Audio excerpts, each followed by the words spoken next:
কারণ নাম বলবো না, বলতে চাই না, কিন্তু আপনার ঠান্ডা মাথায় আপনার যে চিন্তা, শিক্ষিত মানুষের সবাই চিন্তা করবেন যে যারা আজকেই বিভেদের দিকে ঠেলছে, যারা আজকে বিভাজনের দিকে ঠেলছে, অনেকের দিকে ঠেলছে, তারা আমাদের আসলেও শত্রু না মিত্র।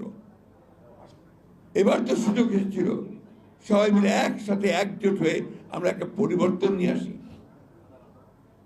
ছেলেরাও ছিল সামনে, আমরাও ছিলাম, সবাই মিলে আমরা পরিবর্তনটা আনার কাজটা করতে পারি। 3টে মাস হয়নি এখনো, এই 3টে মাসের মধ্যেই আমাদের সেই আসল চেহারা বেরিয়ে আসতে শুরু করেছে। এইরকম চেহারা নিয়ে কোনোদিনই সাফল্য অর্জন করা যায় না। যতই বড় বড় কথা বলি, যতই লম্বা লম্বা বক্তৃতা করি, বিশ্বকে এক করার চেষ্টা করি, হয় না। আমার নিজের ঘরেই যদি আপনার সেই বিভাজন থেকে যায়, বিভেদ থেকে যায়, আমি সেটা কখনোই ঠিক করতে পারবো না। আমি যে প্রশ্নটা আপনাদের সামনে তুললাম তার কারণ আছে। আমি এই কয়েকটা দিনে আমরা খুব চিন্তিত, উদ্বিগ্ন, ভয়াবহভাবে উদ্বিগ্ন। আপনি চিন্তা করতে পারেন ধর্মকে কেন্দ্র করে কি উন্মাদনা শুরু হয়েছে বাংলাদেশে। আপনি চিন্তা করতে পারেন যে মুক্ত স্বাধীন মিডিয়ার জন্য, প্রেসের জন্য, সমাজ মাধ্যমের জন্য আমরা এতদিন লড়াই করলাম, তার অফিস পুড়িয়ে দিচ্ছে। এই বাংলাদেশ তো ভাই আমি দেখতে চাই না, আমিও তো চাই না। আর কি উন্মাদনা, ক্রেজ। কিছু সংখ্যক মানুষ আছেন, আপনাদের সোশ্যাল মিডিয়া আমি দেখি না সহজে, যখন দেখি আতঙ্কিত হয়েছি, পুড়িয়ে দাও, জ্বালিয়ে দাও। চিন্তা করতে পারেন কোন জায়গায় নিয়ে যাচ্ছে বাংলাদেশকে। আমরা কি বুঝি আমাদের ভয়টা কোথায়? আমরা কি বুঝি আমাদের আতঙ্কটা কোথায়? আমরা কি বুঝি আততাই কোথায় ছুরি নিয়ে দাঁড়িয়ে আছে আমাদের পেছনে? বুঝি না।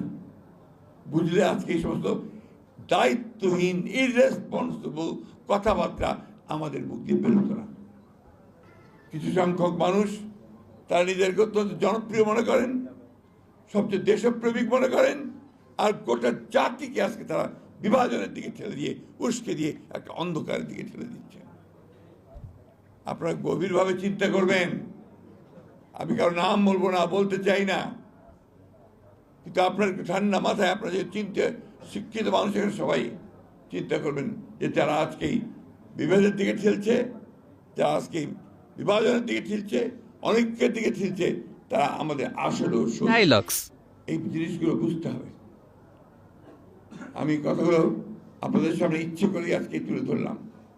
আমি তীব্রভাবে নিন্দা জানাচ্ছি প্রথম আলো, ডেইলি স্টার সহ অন্যান্য সমস্ত পত্রিকাগুলোর উপরে যে আক্রমণ শুরু হয়েছে, আমি তীব্র নিন্দা জানাই এটা।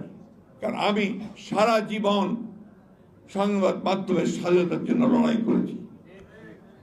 That is my aim. আমার বিশ্বাস, আমার আস্থা। গণতন্ত্র মানে কি? যে আপনি আপনার কথা বলবেন, আপনার সঙ্গে আমি একমত না হতে পারি, কিন্তু আপনার মত প্রকাশের স্বাধীনতাকে আমি আমার জীবন দিয়ে রক্ষা করব। That is democracy. আপনি এক ফ্যাসিস্টকে উৎখাত করেছেন কারণ সে আমাদের গলা টিপে ধরেছিল, সে আমাদের মেরে ফেলছিল, কথা বলতে দিত না, ভোট দিতে দিত না, হত্যা করেছে, নির্যাতন করেছে। আবার এখন আরেকটা কথা আছে যে ওকে বলতে দেওয়া যাবে না, ওকে কথা বলতে যাবে না, ওকে নিশ্চিন্ন করো। হাউ ডু ইউ জাস্টিফাই ইট? কি করে করবেন? আচ্ছা, আপনারা বলেন এইভাবে একটা সমাজকে এগোতে পারে? একজন সাধারণ মানুষ চিন্তা করেন, সে কোনটা নেবে? এদিকে যাবে না ওদিকে যাবে? তাকে বিভ্রান্ত করছি কেন আমরা? এবং দুঃখজনক ব্যাপার কি জানেন, অত্যন্ত উচ্চশিক্ষিত, অত্যন্ত জনপ্রিয় ব্যক্তিদের মুখ দিয়ে আজকাল এই সমস্ত কথা শুনতে পাচ্ছি। That is the worst part. আমি 14-15 বছর ধরে লড়াই করছি, বহুবার জেলে গেছি, যে কোনো সময় আবারও জেলে যাওয়ার জন্য প্রস্তুত আছি, কিন্তু আমি এই বাংলাদেশ দেখতে চাই না। আমি যা বিশ্বাস করি, আমার দল যা বিশ্বাস করে, আমি সেই কথা আমার প্রাণ গেল আমি বলবো।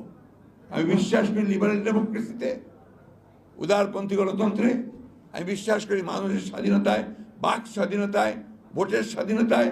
আমি তো শেষ মুহূর্ত পর্যন্ত বলবো।